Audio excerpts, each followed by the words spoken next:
নমস্কার, এই সময় লাইভের পক্ষ থেকে সব্যসাচী। নিউ জার্সির মেট লাইফ স্টেডিয়ামে একটু আগে শেষ হয়ে গেল ব্রাজিল বনাম মরক্কো ম্যাচ।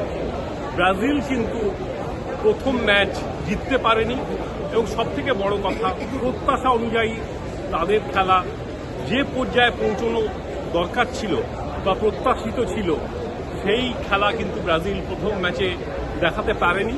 তারা বিশ্বের 6 নম্বর টিম।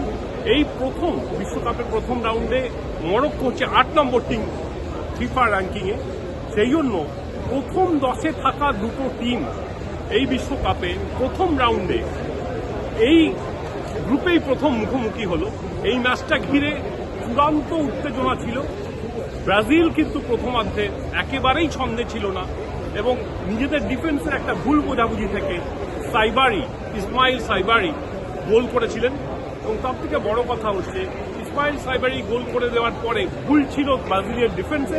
একই সঙ্গে অ্যালিসন বেকার, ব্রাজিলিয়ান গোলকিপার, ঠিক সময় এগিয়ে আসতে পারেননি। এরপরে যেটা হলো সেটা হচ্ছে 10-12 মিনিটের মধ্যে কিন্তু ভিনিসিয়াস জুনিয়র, যিনি রিয়াল মাদ্রিদে খেলেন, তিনি বাঁ দিক থেকে ডান পায়ে বক্সের কোনাকুনি একটা অসাধারণ গোল করেন, বিশ্বমানের গোল, যাতে সমতা ফিরেছিল। প্রথমার্ধ 1-1 ছিল। দ্বিতীয়ার্ধে খুব সংক্ষেপে বলতে গেলে রাফিনা একটা সুযোগ পেয়েছিলেন।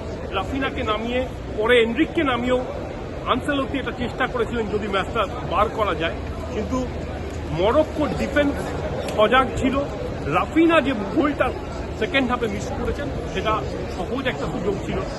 কিন্তু ব্রাজিল 1 পয়েন্ট নিয়ে যে যাচ্ছে, তাদের সন্তুষ্টই থাকার কথা। যদিও প্রত্যাশা অনুযায়ী তাদের ফুটবল, যে সাম্বার ঝলক প্রত্যাশিত ছিল, তা কিন্তু মাঠে দেখা যায়নি। বরং মরক্কোকে নম্বর দিতে হবে।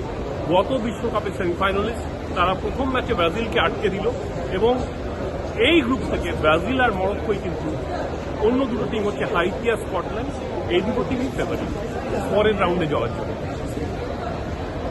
নিউ জার্সির মেট লাইফ স্টেডিয়াম থেকে সব্যসাচী, এই সময় লাইভে।